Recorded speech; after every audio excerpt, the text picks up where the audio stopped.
एक दिवस संध्याकाळी मेंढ्या चरत असताना तिथे एक लांडगा आला. त्याला कोकरांना पकडून खायचे होते. पण मोठ्या मेंढ्या त्यांच्या शिंगांनी मारतील या भीतीने त्याने लहान कोकरालाच लक्ष केले. लांडगा कोकराच्या जवळ येऊन म्हणाला, माझ्या लाडक्या बाळा, इथे एकटाच आहेस. तुझी आई तुला शोधत असेल. मी तुला तुझ्या आईकडे घेऊन जातो. ये माझ्यासोबत. कोकराला लांडग्याची योजना समजून चुकले. तरीही ते अजिबात घाबरले नाही. त्याने मोठ्या हुशारीने विचार केला. ठीक आहे दादा, मी येतो. पण मला खूप भूक लागली आहे. थोडे गवत खाऊन येऊ का? असे विचारले. लांडग्यालाही ते ठीक वाटले. कोकरू गवत चरत असल्याचा बहाणा करत हळूच एका झुडपामागे गेले. तिथे एक मोठा शिकारी कुत्रा बांधलेला होता.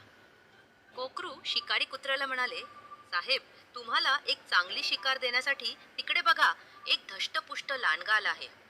शिकारी कुत्रा लगेच भुंकू लागला. त्याचा आवाज ऐकताच लांडगा घाबरून पळू लागला.